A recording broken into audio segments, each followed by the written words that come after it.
আসসালামু আলাইকুম। Fair with Nair YouTube চ্যানেলের রহস্যময় পৃথিবীর ৯ নম্বর এপিসোডে আপনাদের সবাইকে স্বাগতম। প্রিয় লিসেনার্স, আমি আশা করি আপনারা সকলে অনেক বেশি ভালো এবং সুস্থ আছেন। লিসেনার্স, রহস্যময় পৃথিবীর এপিসোডগুলোতে আমরা কিন্তু পৃথিবীর বিভিন্ন রহস্যময় ঘটনা, রহস্যময় সব ভৌতিক জায়গা, ভৌতিক সব বাড়ি, এমনকি রহস্যময় বিভিন্ন কবরস্থান, শ্মশানঘাট, এইসব বিষয় নিয়ে আপনাদের সাথে আলোচনা করে থাকি।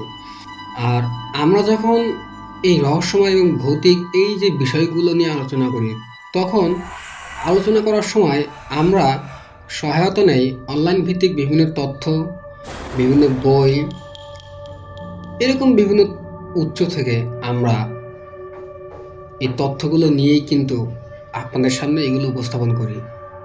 লিসেনার্স, রহস্যময় পৃথিবীর এই এপিসোডগুলোতে শুধুমাত্র ভৌতিক বা ভুতুড়ে হবে বিষয়টা কিন্তু তেমন না। এই এপিসোডের সব ঘটনাগুলো হতে পারে রহস্যময় বা ভুতুড়ে বা ভৌতিক, এমনকি এমন সব ঘটনা যা এখনও আমাদের এই পৃথিবীতে অমীমাংসিত রয়ে গেছে এবং যার কোনো সমাধান এখন পর্যন্ত পৃথিবীবাসী দিতে পারে নাই। এমন সব ঘটনা নিয়েই আসলে রহস্যময় পৃথিবীর এই এপিসোডগুলো করা হয়, আপনারা সকলে জানেন। তো যাই হোক লিসেনার্স, আজকে রহস্যময় পৃথিবীর ৯ নম্বর এপিসোডে আমি আপনাদের সাথে একটা অমীমাংসিত বিমান দুর্ঘটনা নিয়ে কথা বলবো। তো চলুন শুরু করা যাক। বিমান চলাচলের ইতিহাসের সবচেয়ে রহস্যময় ঘটনাগুলোর তালিকা তৈরি করতে বললে অনেক বিশেষজ্ঞই মালয়েশিয়ার MH370 হারিয়ে যাওয়াকে নিঃসংকোচে তালিকার শীর্ষে রাখবেন।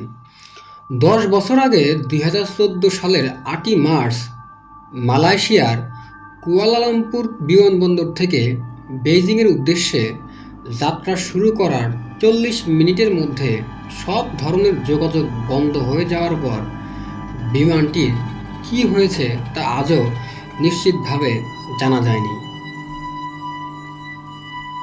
গত 10 বছরে বিমানটি অদৃশ্য হয়ে যাওয়ার পেছনে সম্ভাব্য শত শত কারণ নিয়ে জল্পনা কল্পনা গবেষণা হয়েছে। বিমান ছিনতাই, গুপ্তচরবৃত্তি, পাইলটের অসুস্থতা, জঙ্গি হামলা, আন্তঃদেশীয় রাজনীতিসহ বিভিন্ন তত্ত্ব নিয়ে হয়েছে আলোচনা এবং পর্যালোচনা। লক্ষ লক্ষ ডলার খরচ করে বছরের পর বছর একাধিক দেশের কর্তৃপক্ষ খোঁজ চালিয়েছে বিমানের ধ্বংসাবশেষের। কালে ভদ্রে বিমানটির কিছু ভাঙা অংশের খোঁজও পাওয়া গেছে, কিন্তু এত সব প্রচেষ্টার পরও এখন পর্যন্ত সুনির্দিষ্টভাবে কেউই জানাতে পারেনি যে বিমানটি এবং সেটিতে থাকা 239 জন আরোহীর ভাগ্যে আসলে কি ঘটেছিল। যেভাবে গায়েব হয়ে গিয়েছিল বিমানটি।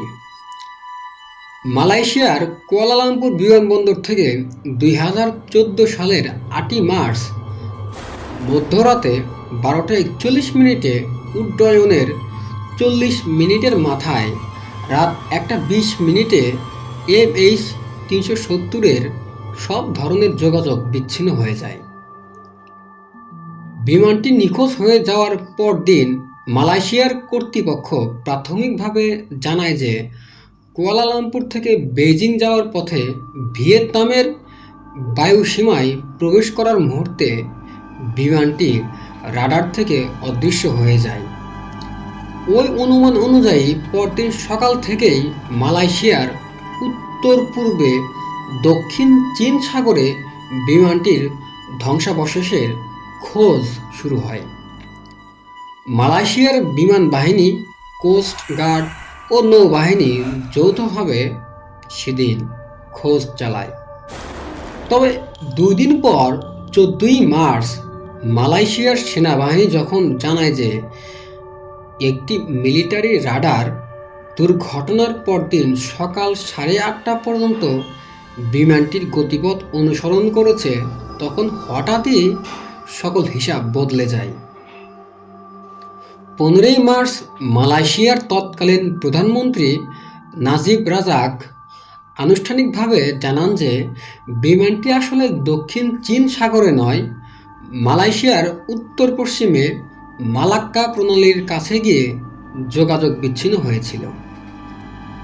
মিলিটারি রাডারের হিসাব অনুযায়ী বিমানটি বেইজিংয়ের উদ্দেশ্যে যাওয়ার সময় ভিয়েতনামের বায়ুসীমায় ঢোকার আগ মুহূর্তে তার গতিপথ পরিবর্তন করে এবং ফিরতি পথে মালয়েশিয়ার ওপর দিয়ে মালাক্কা প্রণালী হয়ে উত্তর পশ্চিমে এগিয়ে যায় এবং আন্দামান সাগরের কাছাকাছি অঞ্চলে যাওয়ার পর রাডারের চোখ থেকে অদৃশ্য হয়ে যায়।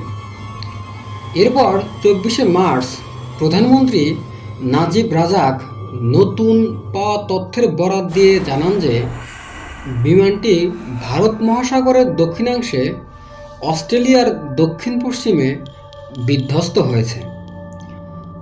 যুক্তরাজ্য ভিত্তিক একটি স্যাটেলাইট সেবা প্রদানকারী সংস্থার তথ্যের উপর ভিত্তি করে এই বিষয়ে চূড়ান্ত সিদ্ধান্ত দেয় মালয়েশিয়ার কর্তৃপক্ষ। যুক্তরাজ্য ভিত্তিক সংস্থা ইনমারসাটের দাবি অনুযায়ী বিমান থেকে পাওয়া ইলেকট্রনিক সিগন্যালের ভিত্তিতে তারা সে সময়কার অনুসন্ধানের ফল প্রকাশ করেছিল।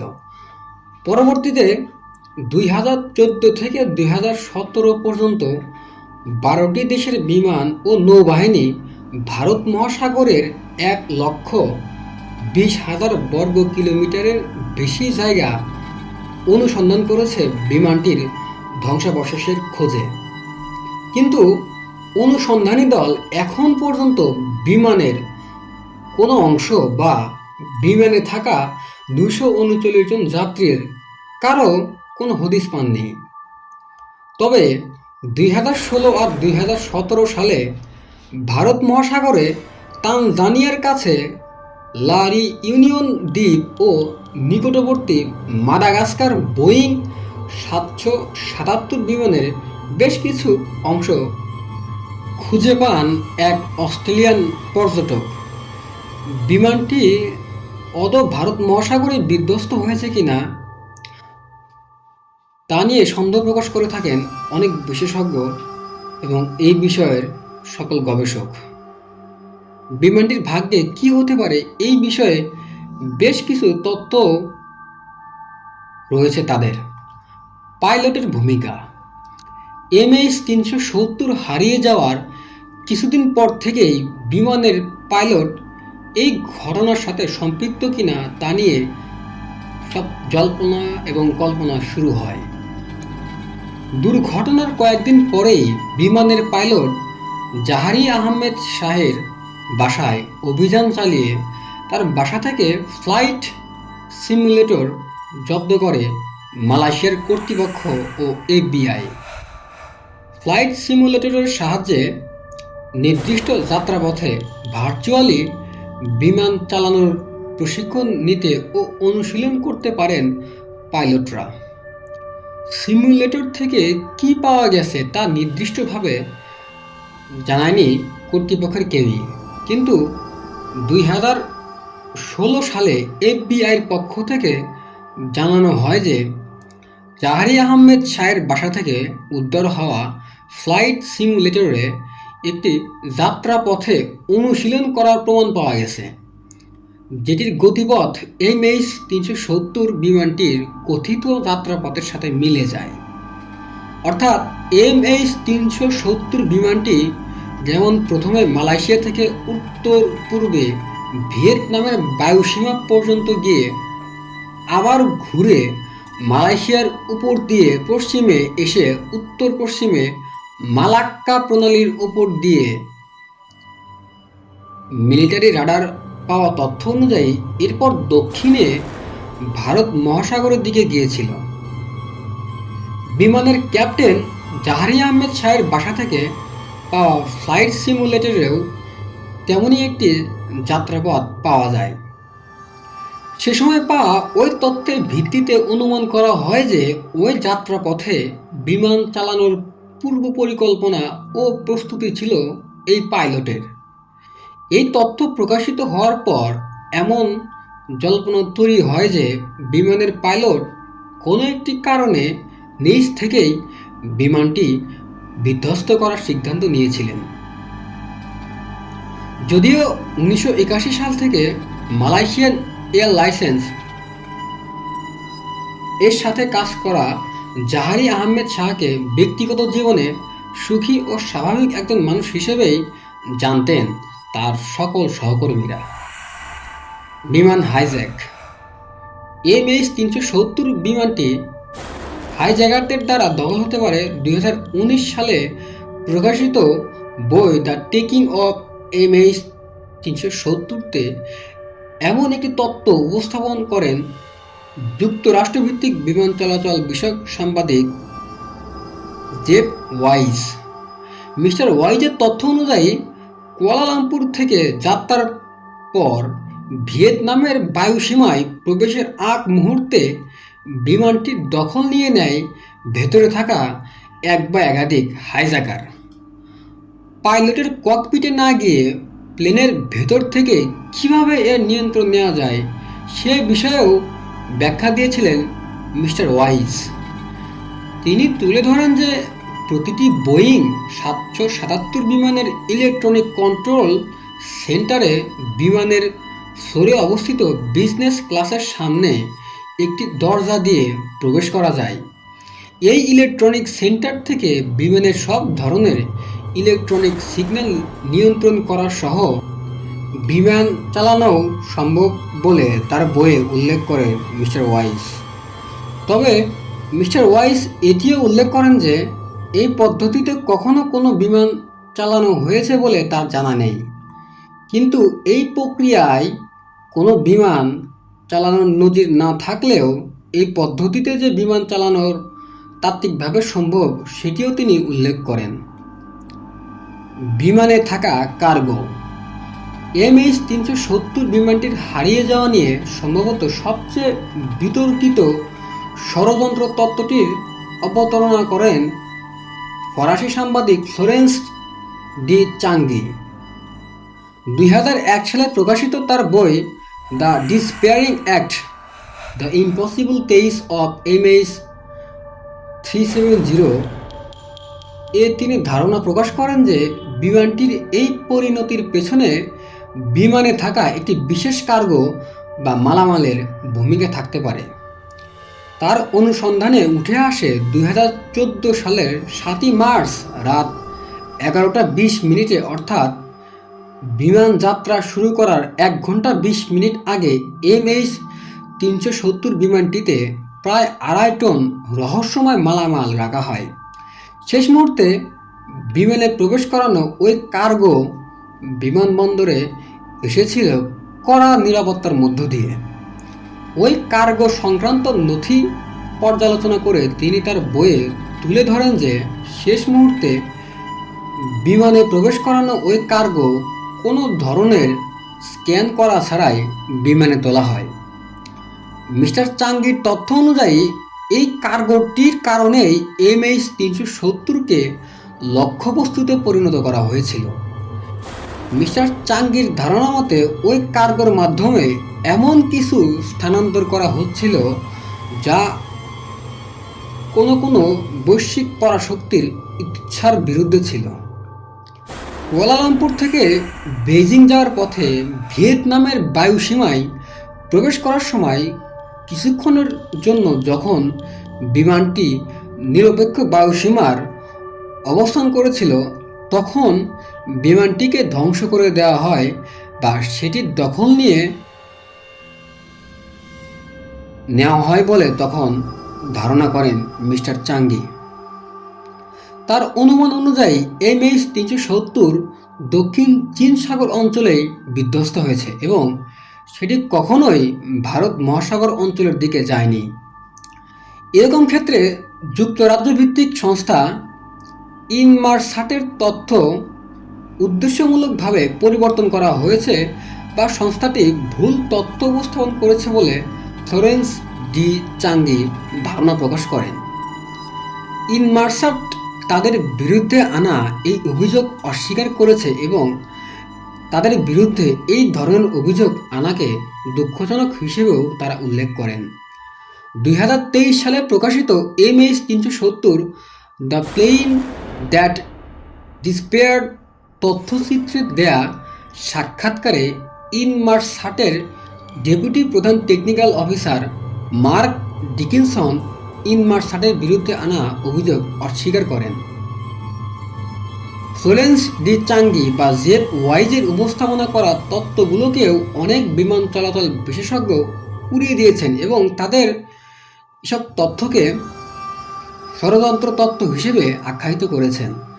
তবে MH370 সাথে কি হয়েছে তা এখনও নিশ্চিতভাবে যতদিন জানা যাবে না ততদিন হয়তো এই রহস্যময় ঘটনা সম্পর্কে কোনো তথ্যই একদমই উড়িয়ে দেওয়া যাবে না। কিভাবে হারিয়ে যায় এই MH370 এই বিমানটি? লিসেনার্স, এটাই ছিল আজকের ঘটনা। আপনারা যদি লিসেনার্স গুগল বা ইউটিউবে সার্চ করেন তাহলে অনেকেই মালয়েশিয়ার এই MH370 বিমানের হারিয়ে যাওয়া নিয়ে অনেক আর্টিকেল বা বিভিন্ন লেখালেখি পাবেন। তবে আজ পর্যন্ত কিন্তু কোনো গবেষকই বা কোনো বিশেষজ্ঞই একটা নির্দিষ্ট যে তত্ত্ব এই কারণেই বা এই জায়গায় এই বিমান হারিয়ে গিয়েছে সেটা আজও পর্যন্ত কেউই নির্দিষ্ট করে বলতে পারেনি। লিসেনার্স, এই বিমানে কিন্তু 239 জন যাত্রী ছিল। এখন পর্যন্ত তাদের কাউকেই খুঁজে পাওয়া যায়নি। তবে অনেক চেষ্টার পরেও একজন গবেষক নাকি একটা সময় এই বিমানের কিছু ধ্বংসাবশেষ পেয়েছিল। এখানে কিন্তু লিসেনার্স একটা প্রশ্ন থেকে যায়, যদি ওই বিমানের ধ্বংসাবশেষ পাওয়া যায় তবে সেই বিমানের যে 239 জন আরোহী ছিল তাহলে তারা কোথায় গেল? তো লিসেনার্স, এটাই ছিল আজকে রহস্যময় পৃথিবীর 9 নম্বর এপিসোডের ঘটনা। আমি আশা করি এই ঘটনাটি আপনাদের বেশ ভালো লেগেছে এবং আপনাদের যদি জানা এমন কোনো রহস্যময় ঘটনা, অদ্ভুত ঘটনা, ভৌতিক কোনো ঘটনা জানা থাকে যেটা এখন পর্যন্ত অমীমাংসিত হয়েছে, যা কেউই আজ পর্যন্ত কোনো সমাধান দিতে পারেনি, এমন সব ঘটনা জানা থাকলে অবশ্যই আমাদের জানাতে ভুলবেন না। আর আমাদের জানাতে পারবেন আমাদের ইমেইলে। আমাদের ইমেল অ্যাড্রেসটা হলো fearwithnair@gmail.com। আপনি পাঠাতে পারবেন আমাদের হোয়াটসঅ্যাপ নাম্বারে। আমাদের হোয়াটসঅ্যাপ নাম্বারটা হলো 01700922759। লিসেনার্স, আপনারা চাইলে কিন্তু আমাদের যে ফেসবুক অ্যাকাউন্ট আছে সেই অ্যাকাউন্টের মাধ্যমে আপনারা মেসেঞ্জারে অডিও কল, অডিও ক্লিপ বা ভয়েস কলের মাধ্যমে জানাতে পারবেন। আর আমাদের ফেসবুক আইডির লিঙ্ক এই ভিডিওর ডেসক্রিপশনে দেওয়া আছে। তো আজ এই পর্যন্ত লিসেনার্স, পরবর্তীতে রহস্যময় পৃথিবীর কোনো এক এপিসোডে আপনাদের সাথে আবারও দেখা হবে। সেই পর্যন্ত সকলেই ভালো থাকবেন, সুস্থ থাকবেন, নিজের খেয়াল রাখবেন। আর আমাদের চ্যানেল অবশ্যই সাবস্ক্রাইব করবেন এবং যারা সত্যিকারের ভৌতিক ঘটনা শুনতে পছন্দ করে তাদের সাথে আমাদের চ্যানেলের লিঙ্কটা শেয়ার করবেন। আসসালামু আলাইকুম, আল্লাহ হাফেজ।